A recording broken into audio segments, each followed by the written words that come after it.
Vediamo ora una stupenda partita d'attacco con arrocchi contrapposti, cosa non si farebbe per aprire una colonna nell'ala in cui si attacca. Una partita tra due fortissimi giocatori ungheresi, Judith Polgar, forse la più forte giocatrice della storia, e Ferenc Berkes, un altro fortissimo giocatore, è un ungherese con cui ho avuto l'onore di essere compagno di squadra nel campionato italiano a squadre e nel campionato europeo per club.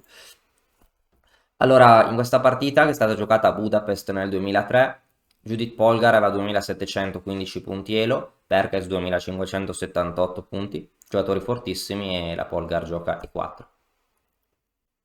Perkes gioca E6, di 4, di 5, di nuovo una francese, e il bianco gioca a cavallo C3, cavallo F6, alfiere G5, D per E4 è la stessa variante che abbiamo visto precedentemente in un video nella partita di Topalov contro Bareyev. Il nero ha giocato alfiere 7, alfiere per, e qua Topalov aveva creato un piano molto artificioso che poi gli si è ritorto contro di lui perché è rimasto indietro di sviluppo. La Polgar gioca a cavallo F3 che è più naturale. Il nero arrocca, il bianco gioca donna di 2 per arroccare lungo. Il bianco ha un po' più spazio, il nero ha la coppia degli alfieri che il bianco può prendere comunque se vuole, ma il bianco preferisce non prendere la coppia degli alfieri, preferisce concentrarsi nell'attacco. Ora alfiere 7, il nero non dà più al bianco questa opportunità, alfiere di 3. Il nero gioca B6 per sviluppare quale alfiere, ora ci sono varie idee.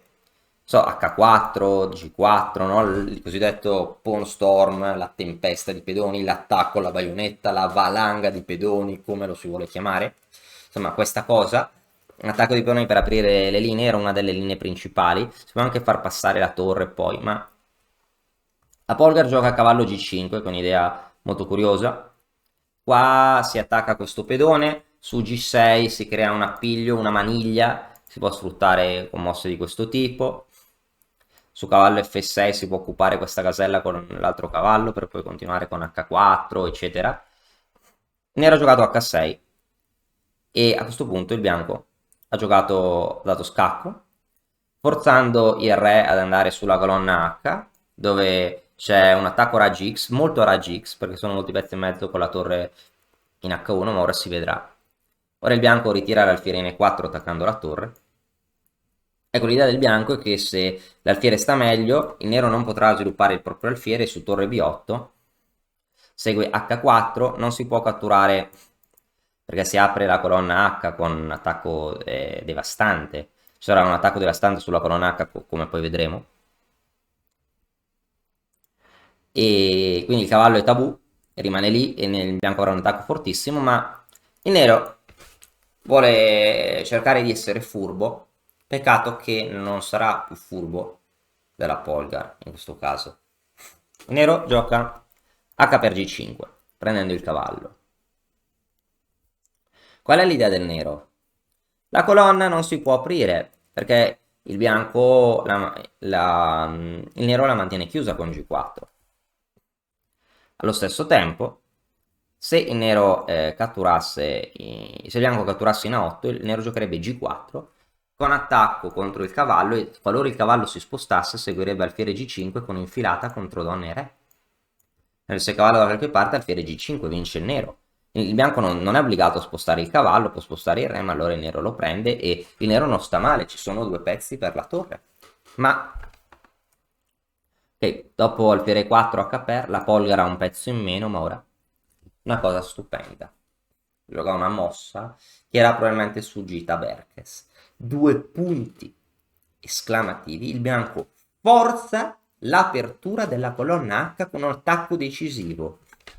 G4. A questo punto si blocca il pedone in G5. C'è sempre la minaccia di alfiere per A8 che vince. Cioè, se il nero non sposta la torre, il bianco ha la qualità in più, e visto che crediamo nel materiale, la qualità in più senza compenso, la qualità in più in una posizione in cui il bianco sta anche meglio posizionalmente, è sufficiente per vincere. Dopo torre B8 per salvare la torre, H4, e il nero non può più evitare l'apertura della colonna. Il pedone non può più avanzare. Ora al nero non resta che scegliere se prendere in H4 o farsi prendere in G5. Ora su G per H4 segue G5, seguito da un attacco devastante su Re G8 per iniziare a scappare donna F4 con l'idea di prendere, il nero è morto. Su F5 donna per H4. Su F per E4 il bianco può vincere in vari modi, per esempio così.